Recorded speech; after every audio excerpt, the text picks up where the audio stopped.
Երևանը հատկապես ձմեռային ամիսներին դառնում է մոխրագույն մշուշի մեջ պատված։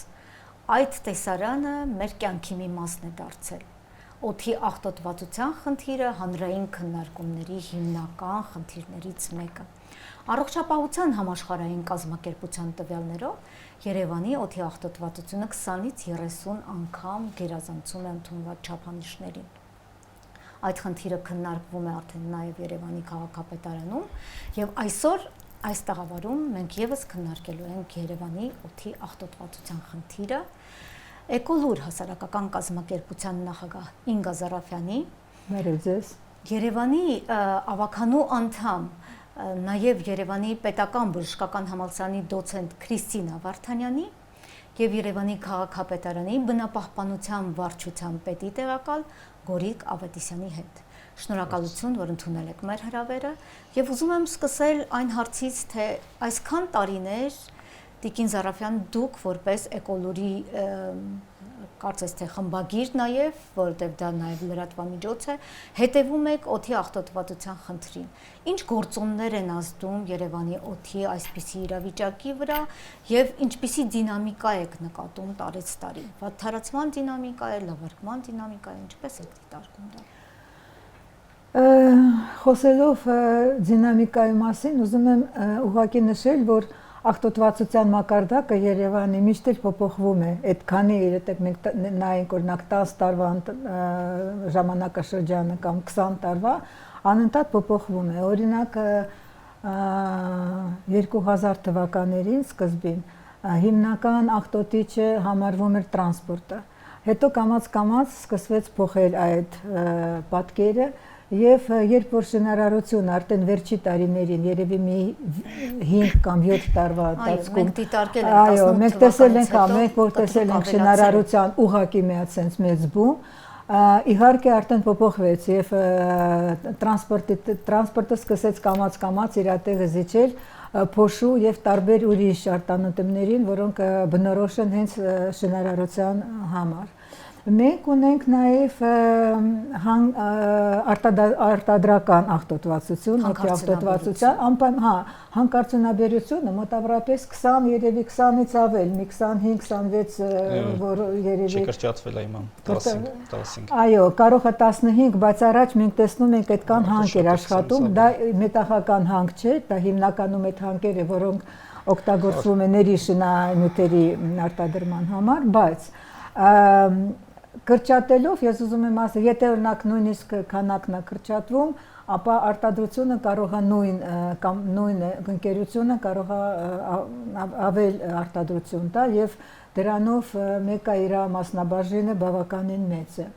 Եվ մենք ունենք իհարկե տրանսպորտի մասին ես ասել եմ, որ ինքը կամաց զիջում է, բայց երբ որ մենք անցել ենք հիմնականում գազի վրա, շատերը ուրախացել են, ասել են, որ դա ավելի քիչ արտանետումներ ունեն, բայց հիմա շինարարության հետ կապված մենք տեսնում ենք ծանր տեխնիկայի առկայությունը մեր փողոցներում եւ ասեմ, որ կենտրոնից մինչեւ այդ ավենա ծայրամասերը Երևանի ամբողջությամբ այդ փողոցները զբաղված են ծանր տեխնիկան, որը աշխատում է դիզելային վարելիքի վրա, իսկ դիզելային վարելիքը ինքը արտանետումների տարբեր արտանետումների աղավոր մեծ աղբյուրն է եւ վտանգավոր արտանետումների։ Այնտեղ կա եւ ազոտի օքսիդներ, որոնք շատ վատ ազդեցություն ունեն առողջության վրա, այնտեղ կա դիօքսիններ եւ այլն։ Եվ մենք ունենք բենզոլ, մենք ունենք տրանսպորտի այդ դիզելային վարելիքի մեջ որպես բաղադրիչ, եւ դա ամենածանր ազդեցությունն է, որտեղ միանգամից ոնց որ ասած մարդը ներշնչում է այդ օդը, որը աղտոտված է կամ հագեցված է տրանսպորտային այդպիսի արտանետումներով։ Եվ մենք ունենք իհարկե աղբավայրեր եւ Նուբարաշեն աղբավայրը, որ ասում եմ, դա արդեն այդքան քննարկվել է Նուբարաշեն աղբավայրի աղբավարը որպես աղտոտվածության աղբյուր, արդեն չգիտես նոր բան ասես թե չէ։ Նոր բան է, որ այդ աղբավարի հարցը միշտ էլ կա։ Այս է եւ արդեն անցյալ տարվա ընթացքում 4 անգամ հրդեհ է այնտեղ։ Եվ երբ որ մենք խոսում ենք օդի աղտոտվածության մասին, մենք չենք կարող ուղղակի նվարաշեն աղբավարը, որովհետեւ այդ մետրումբը, որը դրված է եղել եւ հա պետք է լուծենք այդ հարցը եւ պետք է լուծենք եւ լուծենք։ Սա մի կողմից։ Մենք ունենք իհարկե օբյեկտիվ պատճառներ, դա օբյեկտիվությունը դա է, որ մեր դիրքը Երևանի դիրքը այդպես է, երբ որ այնտեղ ինչ-որ մի օդը ցաներ օդ մտնում, շատ դժվարությունով ինքը դուրս է գալիս եւ մենք քանի տարվա ընթացքում մենք տեսնում ենք, երբ որ մեր մոտ կա օրինակ կարող է Երևանից դուրս շատ լավ ամեն ինչ արև եւ այլն պետք է կարող է լինի, բայց Երևանում այդ օդը շատ մեծ դժվարությունով դուրս է գալիս եւ դա նպաստում է դրանով, որ մենք ունենք ավելի աղտոտված օդ Երևանում։ Սա պատճառներից որպես աղբյուր, բայց մյուս պատճառը դա է, որ մենք զրկել ենք մեր պաշտպանիչ շերտերից եւ երևի դրա մասին արդեն մի քիչ ուրիշ ուղղություն տանք ավելի մասնագիտորեն կխոսի հատկապես կանաչապատման խնդիրը լինելով այդ խնդրի եւ կրողներից մասնագետներից մեկը եւ ժամանակին նաեւ զբաղվելով Երևանի հողակում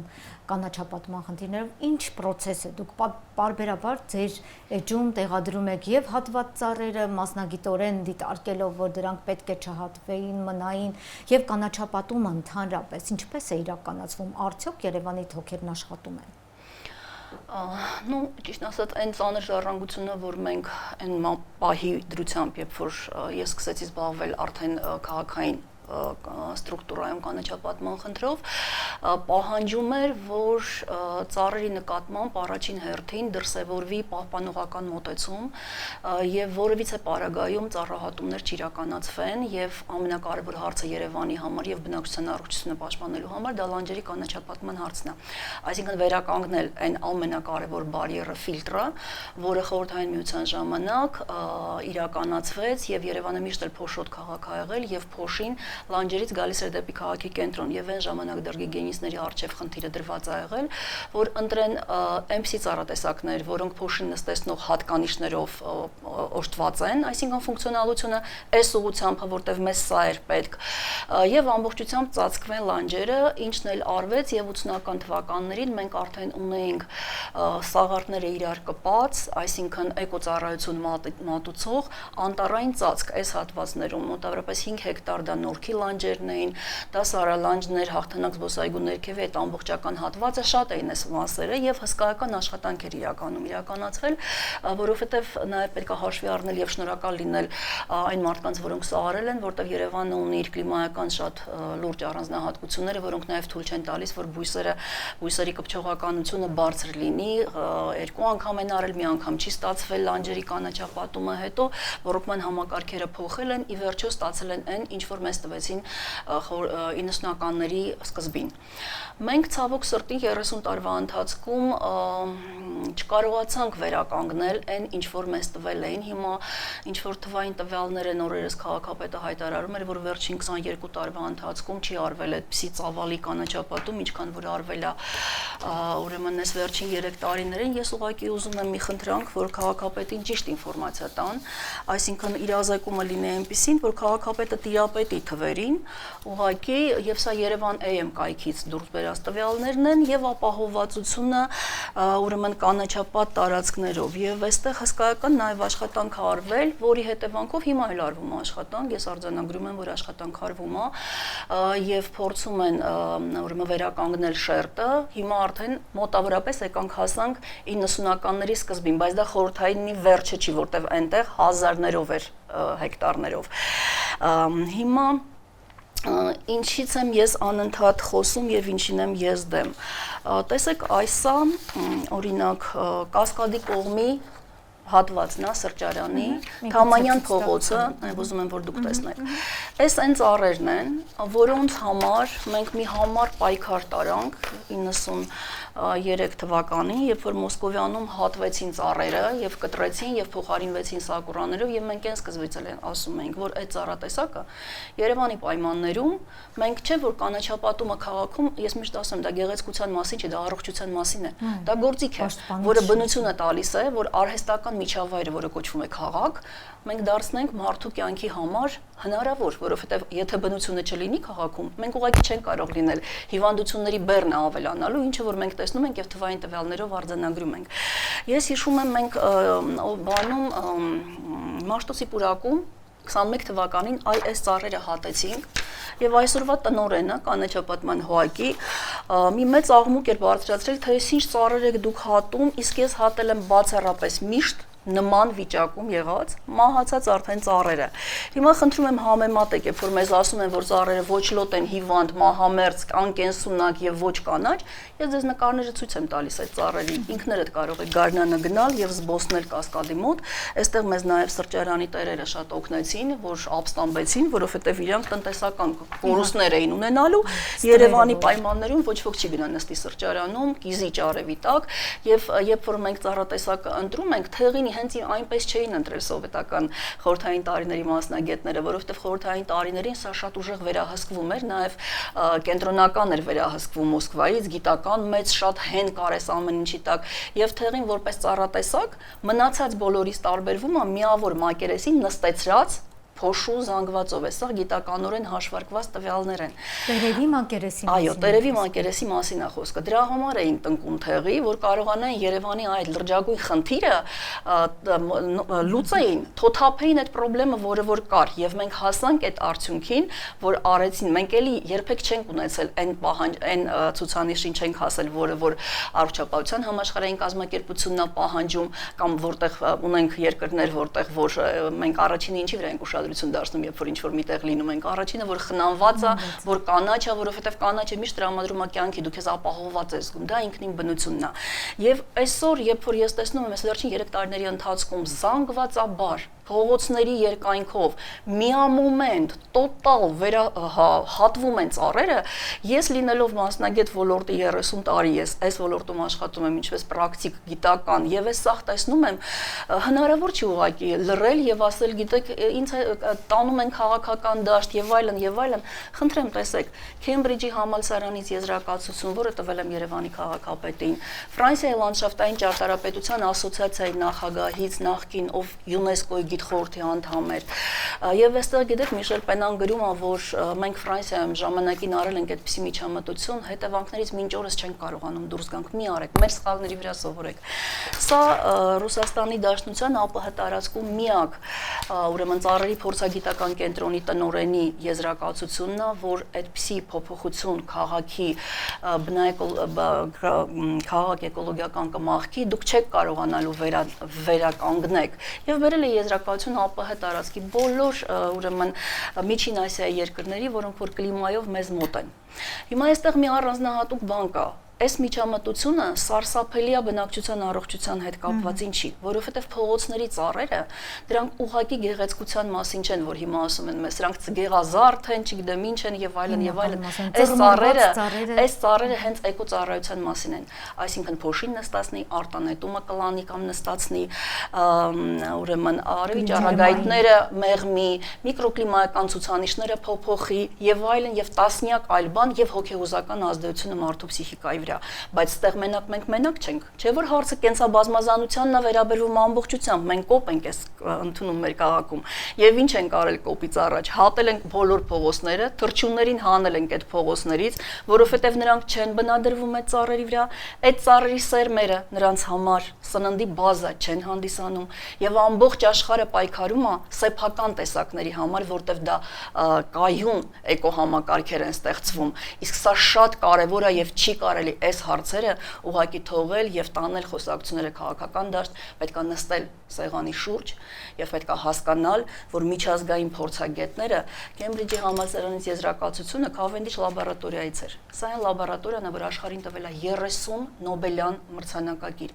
Այսինքն բերել այդպիսի եզրակացություն եւ ասել, որ գիտեք, մենք չենք լսում, մենք որովհետեւ գեղազար ծառեր ենք գտել։ Գիտեք, դա նույնն է, որ դուք ասֆալտ փռելու համար երեկոյան զգեստ հագնեք եւ գնաք այնտեղ։ Դա պաշտպանության մասին է, դուք որ հարցն եք լուծում։ Չէ որ այս ծառերը ասֆալտի ջերմաստիճանը չեն պահպանելու, ջերմաստիճանը բարձրանալու է, ասֆալտը տաքանում է, գուդրոնը անջատվում, որը քաղցկեղածին է,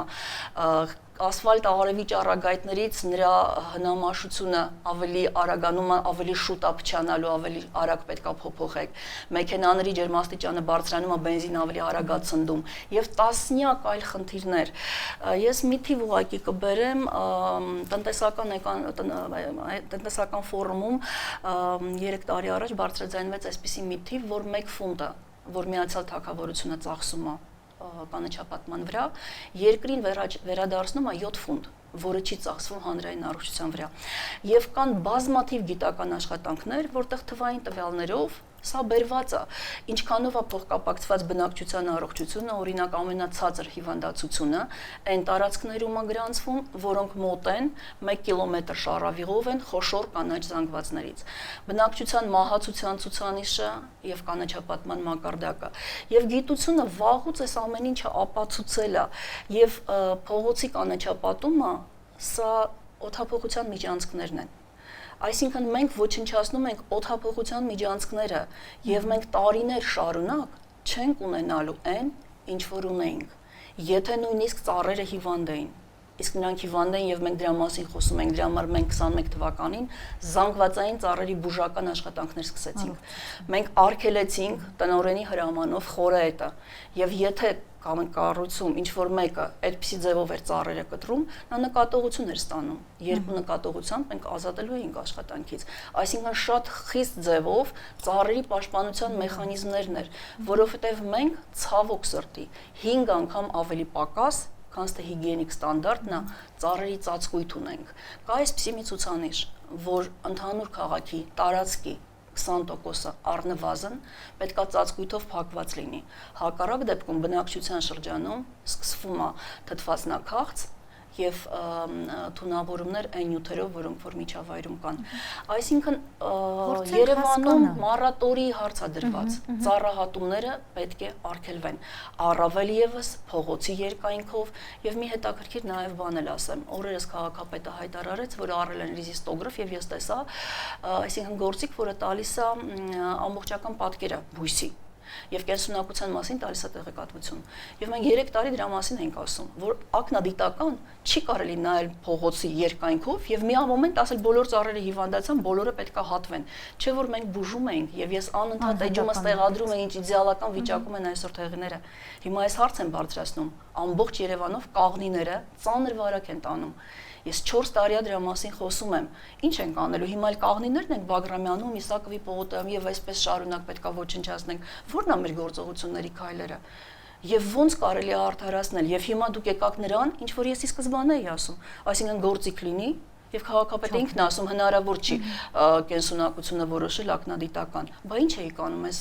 3 տարիների ընթացքում։ Մենք այդպիսի ֆոնդ կորցրեցինք։ Մենք խոսում ենք դրա մասին, չէ՞ որ մենք զանգված կանաչ կորցրեցինք եւ հիմա քաղաքապետը ասում է մենք 60 հեկտար անտառ ենք տնկել։ Ինչ անտառ, հարգելիներս, բնության մեջ ամեն ինչը նույնությամբ է։ Այսինքն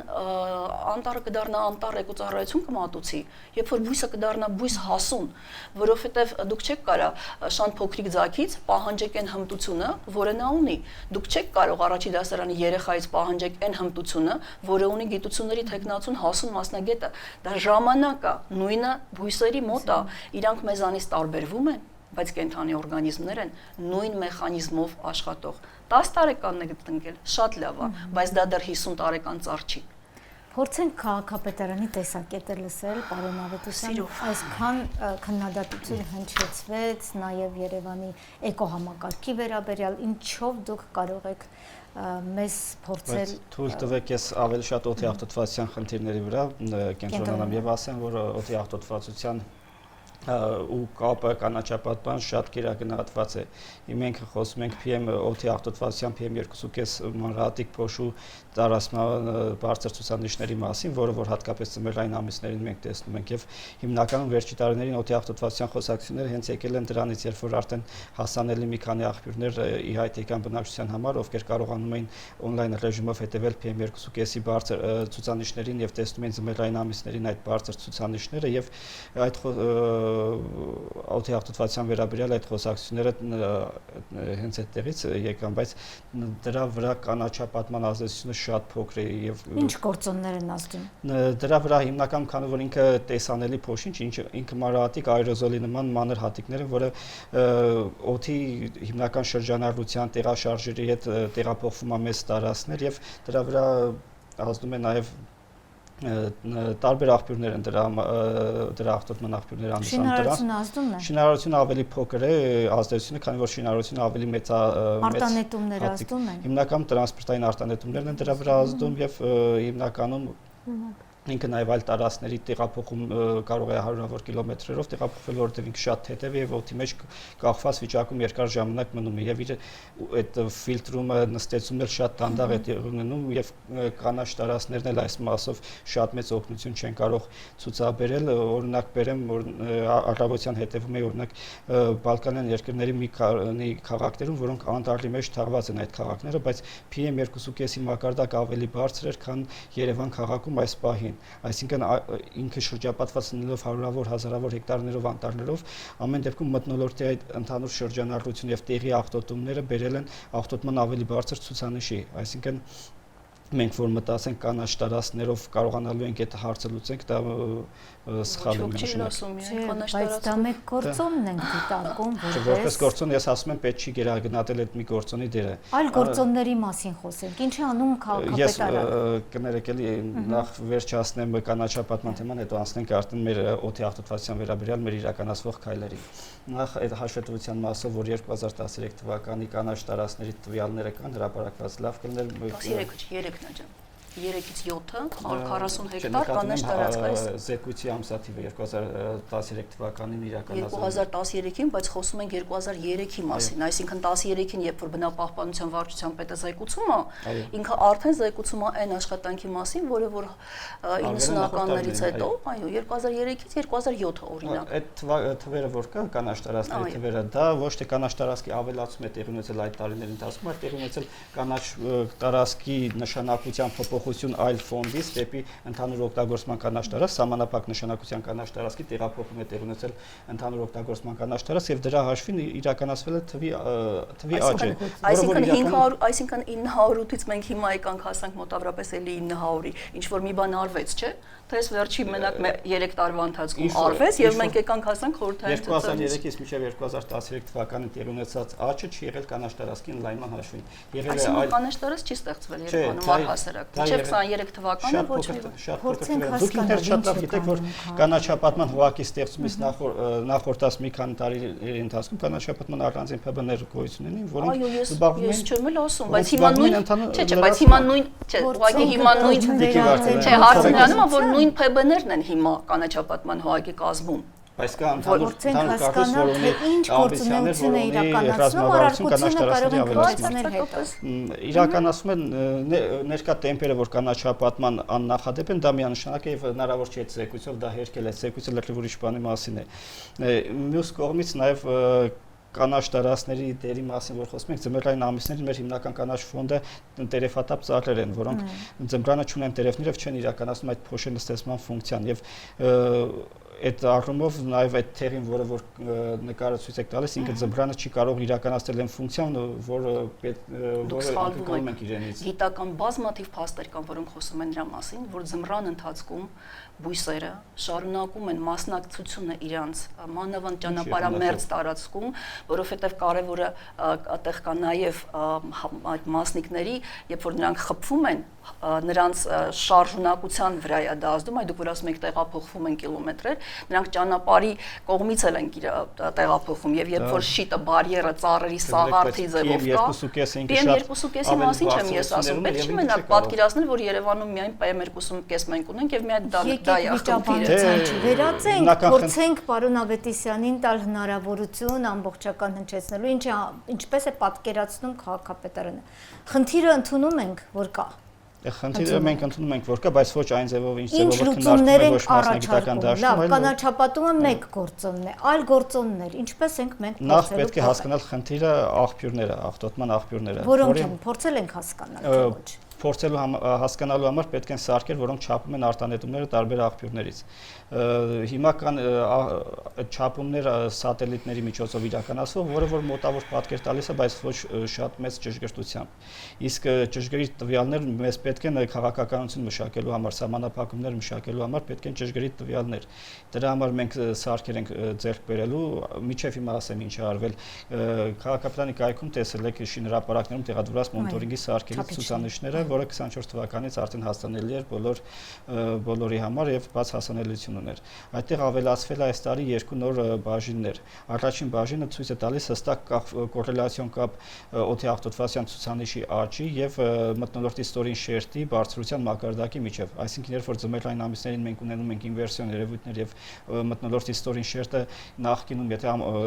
համեմատած ամառային ամիսների, եթե ինքը 3000 մետրի վրա է, ձմեռային ամիսներին ինքը ընդամենը 10-20 մետրի վրա է, այսինքն այդքան սեղմվում է մթնոլորտի ստորին շերտը եւ որը բերում է աղտոտվածության ակումուլյացիա եւ կուտակման։ Եվ դա հստակ կոռելացիոն կապ կա դրա միջև եւ դա մեզ հնարավորություն է տալիս նաեւ կանխատեսում իրականացնել։ Եվ այդ բաժինն էլ է ավելացել, որը մեկ շաբաթվա կտրվածքով ցույց է տալիս ինչպես է փոխվելու օդի աղտոտվածությունը։ Պարոն Ավետիսյան, կա դինամիկա, ինչպես ենք անելու, որ ժամանակահատվածում կունենանք տվյալներ, հետո ինչպես ենք մշակելու եւ ինչ գործողություններ ենք անելու։ Ճանապարհային քարտեզը կա, կարող եք ներկայացնել, որտեղ ինձ թվում է մեր երևանցիներին ամենաշատը դա է հետաքրքրում, թե արդյոք քայլեր իրականացվում են եւ երբ մենք կկարողանանք փոքր-ինչ ավելի ապահով մթնոլորտում, էկոհամակարգում ապրել։ Այդ բացի մոնիտորինգից ուզում ասել, ռեալ գործողություններին լինելու է սահմանափակ, այսինքն կանխատեսում, երբ որ տվեց ենթադրենք մի շաբաթ հետո կարմիր օրեր են սպասվում, մի քանի օր լինելու է բարձր աղտոտվածություն։ Պետք է նախ բնակչությանը իրազեկել եւ պետք է սահմանափակումներ մտցնել այդ աղտոտման աղբյուրների նկատմամբ։ Ինչ ենք անելու, բնակչությանն ինչ ենք ասելու, դուրս մի եկեք փողոց, կրեք դիմակներ, ինչ պիտի ասենք։ Եվ այդ միջոցներից որևէ մեկը, որը ենթադրում է տվյալ աղտոտվածության մակարդակը եւ սահմանափակումներ տրանսպորտի, շինարարության, որը որ ցույց կտա աղտոտվածության ամենամեծ ներդրում ունեցող սեկտորը։ Դրա համար մենք այդ սարքավորումների բնութագրերն ենք հիմա պատրաստում, որպեսզի գնենք այդ սարքավորումները տեղադրենք եւ ստանանք տվյալներ մարդածին աղտոտվածության մեջ որ բաժինը ունի իր ամենամեծ ազդեցությունը, որ հետո մեր միջոցառումները լինեն հասցեական եւ արդյունավետությունը ամենաբարձրը լինի։ Ոչ թե լինի ենթադրությունների վրա հիմնված այդ սահմանափակումները, այլ լինի կոնկրետ հիմնված այդ փաստացի արտանետման տվյալների հիման վրա։ Տիկին Զարաֆյանը փորձում եմ իջնում։ Ճիշտ եմ հասկանում, որ մի քանի ամիս առաջ, կարող է մի տարի առաջ այդպեսի հրաման է եղել, որ ծանր տեխնիկան չպետք է մտնի ինչ-որ մի ժամանակ։ Հիմա մենք որ տեսնում ենք այդ ծանր տեխնիկան, պատասխանատվությունը կամ վերահսկողությունը, ում վրա է ընկնում եւ ինչ արվում, որ այդ վերջ այդ հրամանը աշխատի, որովհետեւ մենք հասկանում ենք, որ եթե մենք կապում ենք ինչ արտանետումների ինչ որ մի մասը ծանր տեխնիկայի հետ, պետք է տեխնիկան պրեստը մենք չտեսնենք այդ փոքր Երևանի այդ փոքր փողոցներով եւ հագեցված տարբեր, սա առաջի հարցը եւ նույն տրանսպորտի հետ կապված։ Դուք էլ եք ասում, որ տրանսպորտը հիմնական ակտորներից մեկը։ Այդ տրանսպորտը, որ մենք ունենք, գիտեք, մեր խցանումները, մեր ամեն ինչը, երբ որ մեքենան աշխատում է այս ռեժիմով, ինքը մի քանի անգամ շատ արտանետում արտադրում, քանչվե եթե ինքը հանգիստ է գնում։ Եթե մենք ունենք այդպեսի իրավիճակ, որ մեր փողոցները երկու կողմից զբաղված են, երկու շերտով զբաղված են կանգնած մեքենաներով, սա ոչ պահանջվում է տարբեր սարքեր, ոչ բան։ Երբ կլինի վերջի այդ հրամանը կամ չգիտեմ այս իրավիճակը ու շատ միջալոց շատ քաղաքներ, որտեղ որ նույնիսկ հետ սովետական տարածքում մենք կարող ենք տեսնել հենց Լվովում, չգիտեմ, Ուկրաինայում, Վրաստանում, մենք տեսնում ենք արգելված այդ ոչ համ ծանր տեխնիկայի համար, համ ընդհանրապես կանգնելու համար այդ այդ տարածքները եւ ճանապարհները։ Վերջը մենք երբ այդպեսի որոշում պետք է ունենանք եւ վերջը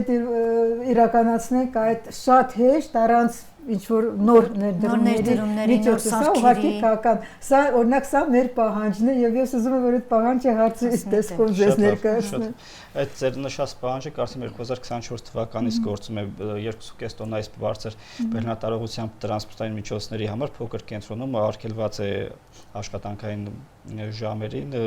մուտքը եւ դրա հսկողությունը ճանապարհային ոստիկանությունը իրականացնում բարեկային ծառայության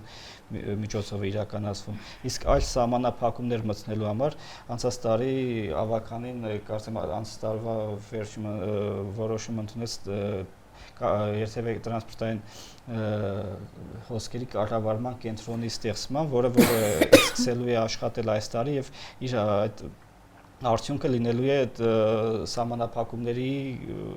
հիմնավորումը եւ այդ սահմանափակումների կիրառումը տրանսպորտային հոսքերի բարելավումը։ Ճիշտ եմ հասկանում, որ այս դեպքում պատասխանատվությունը կրում է ոստիկանություն, հա, երևի եւ վերահսկողությունը, որովհետեւ մենք տեսնում ենք, որ մեկ այդ մեքենաները, որ տեսնում ենք, իրանց վրա է պատասխանատվությունը։ Ահազանգեն ոստիկանություն թե չէ, օրինակ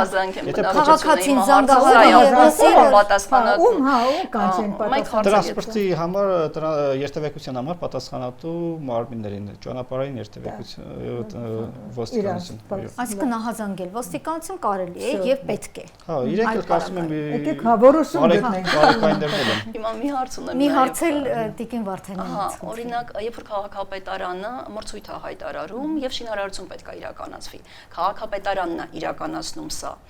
արդյոք հնարավոր չի ի սկզբանե մենք հակառակից ենք գալի չափենք տեսնենք ոնց է հասկանանք ոնց է եւ այլն կան բաներ որ կարող են դիտարկել սլայդը որտեղ նշված է քաղաքապետարանի շինթույլտվությունների աճը այս վերջին տարիներին այս տարեթվերը կներեք չի երևում հա տարեթվերը իմանալով վերջի տարիների նվազում պիտի լիներ ուզում եմ հասկանալ դա վերջի տարին նվազել է 24 թիվն է հա 25-ին ավելի ցածր է 26-ին ավելի ցածր է եւ այլն այսինքն միտումը նվազում է համեմատում ենք 2000-ի հետ որ դառնա 4000 արդեն կրկնապատկվել ամեն դեպքում վերջին սա հիմա տեսեք բազմիցս բոլոր քաղաքացիները եւ ինձ նկարները ուղարկում են մարդիկ շատ զայրացած երբ որ հղկում են անում բազալտը եզրաքարերը վերանորոգելուց հետո սկսում են բաց վիճակում հղկում անել եւ այստեղ էլ նաեւ այդ մանր մասնիկները անջատվում են որովհետեւ եթե կա այդ ուրեմն գործողությունը անպայման լինելու են այս մասնիկները հնարավոր չի անել այնպես չէ որ կան գոյություն ունեն գործիքներ որոնք որ խոնավ ձևով են սանում եւ վակուումով այդ փոշին հեռացնում են այսինքն այդ սարքերը գոյություն են աշխարհում դրանք թանկ են երևի կառուցապատած այո թանկ են բայց այդ մասով ասեմ չէ այստեղ հարցը մի րոպե ավարտեմ ես ասելիքս հետո ես էլ մասով ես ընդհատեցի այստեղ ուղղակի հարցը կայանում նրանում որ ի սկզբանե դա կարելի է անել Հայաստանում վաղուց արդեն կան սարքեր որոնք գետնի տակով անցկացնում են տարբեր կոմունիկացիաներ եւ կարիք չկա անընդհատ քանդել ես անցնում եմ բանը Արամի փողոցով եւ այնտեղ հիմա մի տարի առաջ ձևավորած ճանապարհը հիմա քանդում ենք ավելի լայնացնում ենք ճանապարհը ինչի համար չկա գործողությունների միջև փոխկապակցվածություն որ գոնե նույն տեղում մի քանի անգամ մենք այդ գործողությունները չանենք եւ այս բաց ձևով անելն էլ մենք շենքերն ենք մաքրում այդ ձևով եւ քաղաքապետարանն է դա իրականացնում թաղապետարանի շենքի հղկումա իրականացվում այսինքն այս բոլորը գործողություններ են parza չէ որ ընդհանուրի մեջ օդի աղտոտվածության ցուցանիշը ավելի է վատ դառնալու ես խոսում եմ նրա մասին ինչ կարելի անել որ բարելավել եւ քանի որ տրանսպորտը իրոք ամենալուրջ գործոններից մեկն է որ ազդում է բնակչության առողջության վրա եւ այստեղ այդ բարեփոխումը տրանսպորտային ռեֆորման վերջ մենք դրա մասին լսում ենք չէ որ եթե adekvat քանակի տրանսպորտ լինի մարդիկ այսքան մեքենա չեն ձեռք բերելու ինչի համար ընտանիքում մի քանի մեքենա կա որովհետեւ մարդիկ չունեն բարեկեցիկ ձևով աշխատանքի տեղը հասնելու հնարավորություն եւ ամռան ընթացքում ծառեր կային գլուխը ստվերացնելու համար հիմա մենք դրանից էլ ենք զրկել բնակչությանը ասածս նրանում ակայանում որ մենք պետք է անենք գործողություններ առանց սպասելու թե երբ է այդ ջրային մակերեսները ավելանալու Երևանում երբ ենք մենք սկսելու փողոցները ամեն առավոտ լվանալ մենք մեքենա ենք առել որ ծառերի սաղարթները լվացվեին այսինքն այս խոնավեցման գործընթացները բոլորը նաև նպաստում են օդի աղտոտվածության հետ պայքարի գործողությունները եւ կարող է քաղաքապետարանը այս հարցերին իրար հետևից դնել փորձենք լսել պարոն Ավետիսյանին որպեսզի Երևանը ջրի խնդիր ունի, դուք պատկերացնում եք, եթե մենք այդպեսի ջրօգտագործում պետք է Այսինքն փողոցները պետք է չլվացվեն։ Չէ, ես ընդհանրապես ասում եմ, չի պետք է։ Ես ասում եմ, որ Երևանը ընդհանրապես նաև ջրի խնդիր ունի, պլյուս կասինո։ Ուղղակի դա Դրա առավել եւս պետք է պաշտպանել այն ծառերը, որոնք որ այդ ջուրը չեն տանում եւ լսել նաեւ պարոն Ավետիսյանին ինչպես կմեկնաբանեք։ Հաղթման աշխատանքների հետ կապված մենք նոր պահանջ ենք մտցրել բոլոր պայմանագրերում, երբ որ վարչական շրջանը քաղաքապետարանի վարչությունները պայմանագիր են կնքում այդ դեմասնավոր կազմակերպություններ են դա անում քաղաքապետարանի պատվերով։ Հիմա արդեն այդ պայմանագրերում կետ է հստակ մտցված, որ ինքը պետք է օգտագործվի տեխնոլոգիաներ, որոնք բացառում են փոշու արտանետումը, այդ նույն ջրով աշխատող տեխնոլոգիաները հստակ նշված է, որ ինքը փոշու արտանետումը բացառող տեխնոլոգիաներ պետք է իրականացնի։ Այսինքն հիմա արդեն ինչքան էլ դա թանկ է համատած են մյուս տեխնոլոգիայի, որը որ փոշի արտանետում, ինքը հնարավորություն չունենա մասնակցել մրցույթներին, հաղթել եւ այդ եղանակով իրականացնել աշխատանքները։ Շատ լավ։ Հիմա փորձենք ամփոփել մեր ամբողջ այսօրվա քննարկումը, ինչ գործողություններ կառաջարկեք, շատ կարճ ամեն մեկը, որը կարող է արագորեն որոշակի փոփոխություններ մտցնել, որովհետև հանրային առողջությունը գիտենք, որ չի սպասում եւ մենք եւս դիտարկել էինք թվերը եւ քաղցկեղի հետ կապված եւ արյան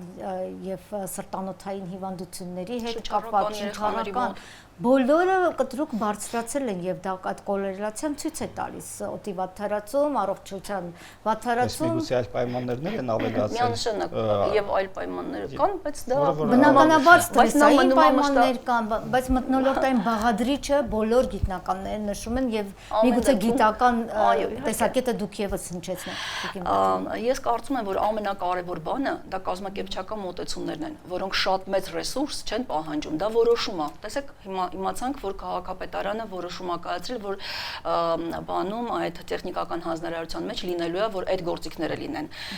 Ես ուրախ եմ, որ թեկուզ այսօրվանից, ասում եմ, երբ պետք է ծառտնկեինք, ասում եմ, դեռ 10 տարի առաջ պետք է տնկեինք, ինչքան շուտ այս կազմակերպչական գործողությունները արվեն, եւ մենք դրա մասին ենք խոսում։ Պետք չի խոսել, որ շենքերը մենք կանենք, կծածկենք, այսինքն մենք գիտենք, որ շինարարության խնդրեմը մեծ է։ Այսինքն կազմակերպչական գործողությունները եւ սանիտարական ստանդարտները, որոնք վաղուց մշակված են, ուղղակի այդ ստանդարտներին հետևենք եւ մենք արդեն շատ բան արած կլինենք մեր բնակչության առողջության համար, տրանսպորտի հարցը լուծենք,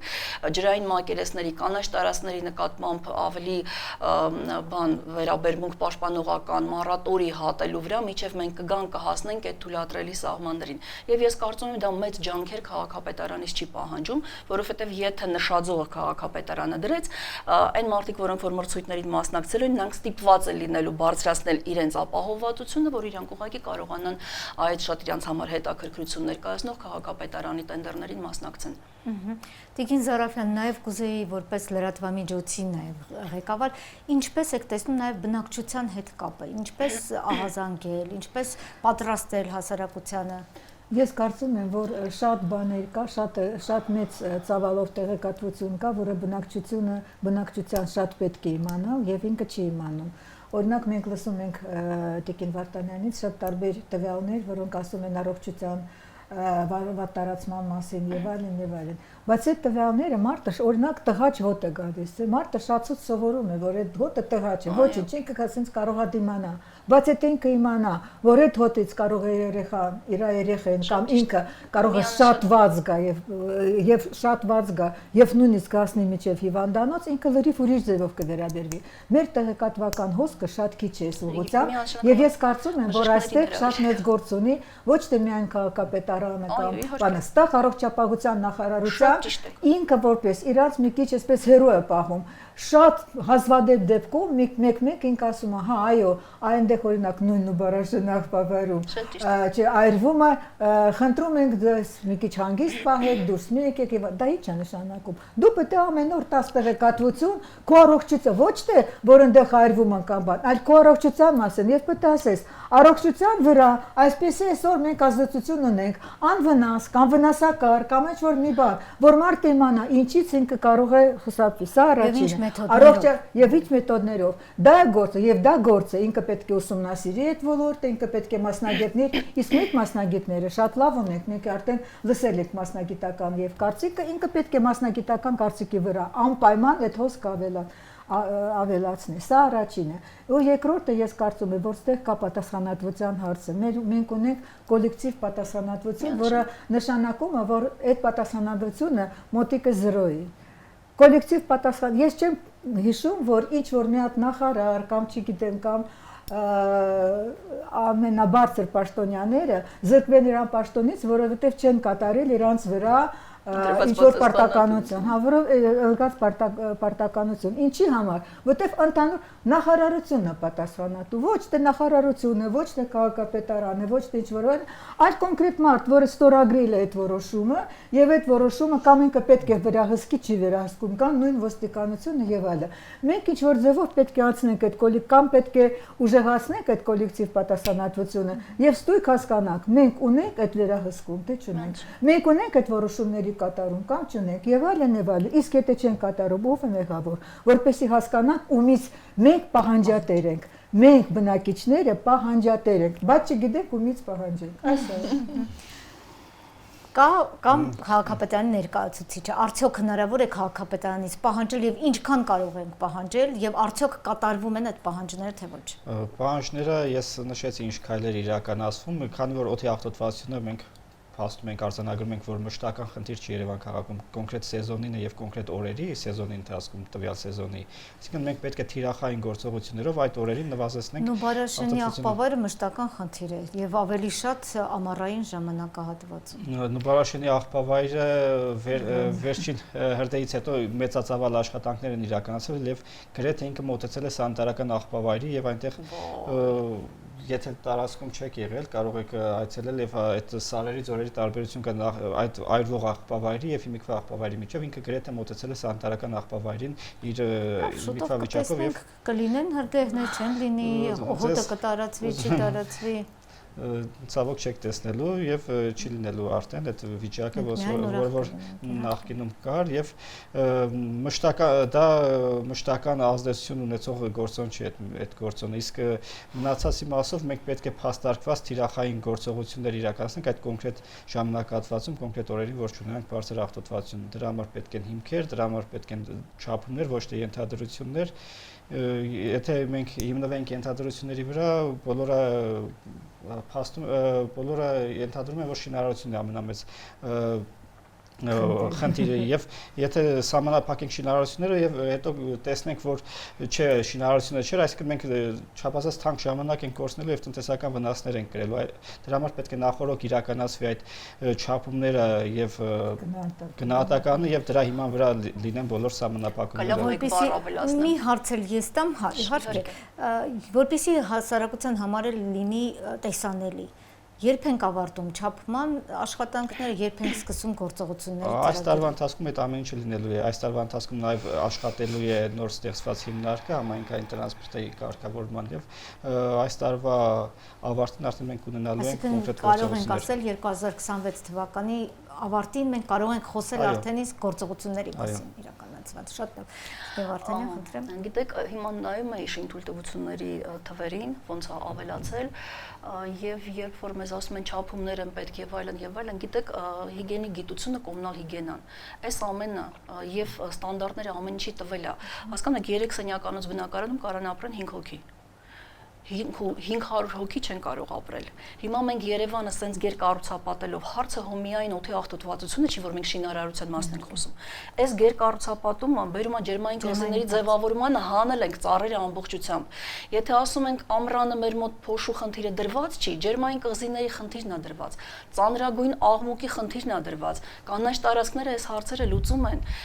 ջրային մակերեսներ եւ այլն, տասնյակ հարցեր, այսինքն մենք քաղաքը սարքում ենք այնպիսի, որ օդի շարժը հնարավոր չի, երբ որ դուք ամենտեղ պատնեշներ եք շարել, բոլոր պերսպեկտիվաներում Երևանի, որտեղ որ ժամանակին ուղակի քամու հոսք էր, հիմա այդտեղ ընդհատվող բարձրահարկ շենքեր են տեղադրված։ Այս շինթույլտվությունների վերջը պետք է տալ, որովհետև հնարավոր չի Երևանը սենց գերկառուցապատել եւ սպասել, որ այստեղ մենք ունենալու ենք լավ ցուցանիշներ, կամ ասել, որովհետև մենք օդի չափիչ սարքը չունենք, քաղաքում ջերմաստիճանը բարձրանում է եւ սրա մասին բոլորն են խոսում։ Այսինքն միայն օդի աղտոտվածության մասին պետք չի խոսել, պետք է խոսել կոմպլեքս բոլոր գործոնների մասին միջավայրային, որոնք որ ազդում են բնակչության առողջության վրա եւ փոխկապակցված են միջավայրային գործոնների վրա, իսկ այս ռիսկերը բոլորը կառավարելի են, չի կարելի լինել շատ ագահ եւ սպասել, որ ամեն ինչ լինելու է շատ լավ։ Ամեն ինչը չափի մեջ է գեղեցիկ։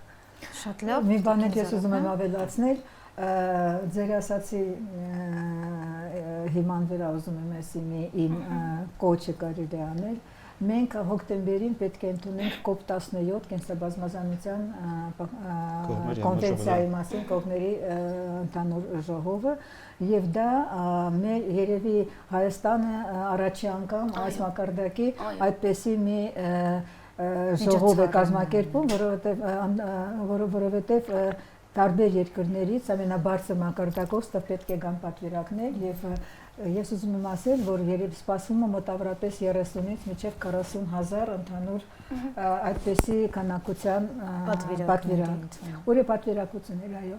մենք պետք է պատրաստ լինենք եւ ուզում եմ ասել, որ Երևանը այս առումով, քանի որ այդպեսի մեծ հոսք պետք է լինի, ինքը պետք է պատրաստ լինի ամեն ինչի, ամեն տեղից, կարելի ասել, ամեն կողմից։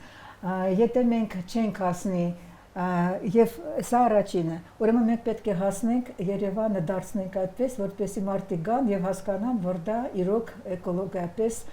բարենպաստ քաղաք է, այլ ոչ թե եւ քննադատեն, որ սկսենք աշխատել։ Այո, նո ես ուզում եմ ասել, որ դա շատ մեծ պատասխանատվություն, սա ոչ թե ուղղակի այսպեսի մենք պետք է շատ հարգանքով, շատ մեծ ողջավորության դա ընդունենք, այլ նաեւ շատ մեծ պատասխանատվություն է եւ առաջի հերթին իհարկե ձեր վրա է գնում այդ պատասխանատվությունը, ինչը շատ բարդ խնդիր է, մենք հասկանում ենք դա։ Սա առաջինը։ Իսկ մյուսը, եկեք չմոռանանք, որ մենք ունենք նաեւ այս հենց COP17-ի շրջանակում շրջանակներում մենք ունենք այդպեսի պարտավորություն, մենք մտնում ենք գլոբալ process-ի, որտեղ որ պետք է մինչև 35 թվականի վերականգնենք մոտավորապես էկոհամակարգերի 30% հասնենք մեր տարածքի այդ էկոհամակարգի վերականգնումը։ Եթե մենք այսպես ջարդենք, եթե մենք տնկենք ուղղակի ինչպես Տիկին Վարդանյանն ասաց մի քանի ցար եւ ասենք որ դա անտառ է, սա անտառ չի, անտառը դա բարդ էկոհամակարգ է, քաղաքն էլ է էկոհամակարգ։ Ուզում ասել, եկեք մի քիչ գլոբալ ձևով մոտենանք այդ բոլոր խնդիրներին, որովհետեւ եթե մենք մոտենանք այսպես ռուսերեն ասում են միստիչկովի ուռովին, հա, եթե մենք այս ձևի մոտենանք, լավ բան չի ստացվի։ Մեզ ոչ ոք մենք պետք է մեզ հարգենք եւ որպեսզի ուրիշներն էլ հարգեն եւ հասկանան, որ մենք իրոք համապատասխանում ենք այդ բարձր մակարդակի ոչ միայն COP17-ը, այլ ընդհանրապես գլոբալ առումով։ Դե առաջին հերթին իհարկե մեր առողջությունն է, հետո նոր տարբեր տիպի ֆորումները, քաղաքում ինչ արվում է, եւ մենք գիտենք, որ Հայաստանի բնակչության գրեթե կեսը ապրում է հենց Երևան քաղաքում, այսինքն մենք ամբողջ Հայաստանի բնակչության առողջության մասին ենք այսօր նաեւ խոսում եւ մեծամասնության մասին ենք խոսում։ Պարոն Ավետիսյանն է հնարավորություն տամ ամփոփելու ինչ քայլեր, մի քանի քայլեր, որոնք արագորեն կարող են փոփոխություն, ես հասկանում եմ չափելը, հասկանալը գիտականորեն, որոնք են ամեն, բայց միևնույն է անտեսանելի աչքով էլ երևում է, որ թեկուզ փոքրիկ, բայց որոշակի գործոններ կարող են արագորեն լավարկել իրավիճակը։ Մենք ունենք սահմանված պահանջներ, ավականու որոշումներ, կառավարության որոշումներ, շինարարությունների համար, տրանսպորտի համար, հանքարդյունաբերության համար, մյուս ոլորտների համար, որտեղ կարիք կա այդ որոշումները ավելի խստացնելու, ավելի մեր փոփոխված պահանջներին ավելի համապատասխանեցնելու եւ որի վերաբերյալ անդադ աշխատանքներ տարվում են եւ որի պտուղները կարծում եմ կտեսնենք արդեն նույն շինարարապարակների մասով օրինակ 10 վատ կահավորված շինարարապարակը կարող է ավելի շատ արտանետում փոշու արտանետում ունենալ քան 100 լավ կահավորված շինարարապարակը եւ մենք հիմա ունենք արդեն տեսանելի այդ լավ կահավորված շինհրապարակները որպես օրինակներ եւ դրանց թիվը գնալով ավելանում եւ խնդիրը ոչ թե շինթույլտվության քանակն է ընդհանուր առմամբ, այլ այդ պահանջները հետեւողականորեն ավելացնել, բարձրացնել եւ պահանջներին հետեւող շինհրապարակների թիվը ավելացնել, ունենալ կարգավորված կառուցապատում։ Հիմնական խնդիրը դա է, որի վերաբերյալ մենք քայլեր եւ աշխատանքներ անդադար անում ենք։ Շնորհակալություն, քանի որ անսահման է այս թեման, կարող ենք օրերով խոսել, բայց միևնույն է գիտակցում ենք, որ մենք բավական ագահ ենք գտնվել եւ տարիներ շարունակ էկոհամակարգը ուղղակի խաթարել ենք քաղաքի, այսօր դրա մասին հենց խոսեցինք, նաեւ լավ է որ հասցրեցինք խոսել այն քայլերի մասին, որոնք կարող են քիչ թե շատ բարելավել իրավիճակը եւ այսօր այդ քննարկումը մենք ծավալեցինք քաղաքացիական հասարակության ներկայացուցիչ Ինգա Զարաֆյանի, գիտական հենքով մասնագետ Քրիստինա Վարդանյանի եւ քաղաքապետարանի ներկայացուցիչ Գորիկ Ավետիսյանի հետ։ Շնորհակալություն մասնակցության համար։ Շնորհակալություն քննարկումների համար։ Շնորհակալություն մեզ հետևելու համար։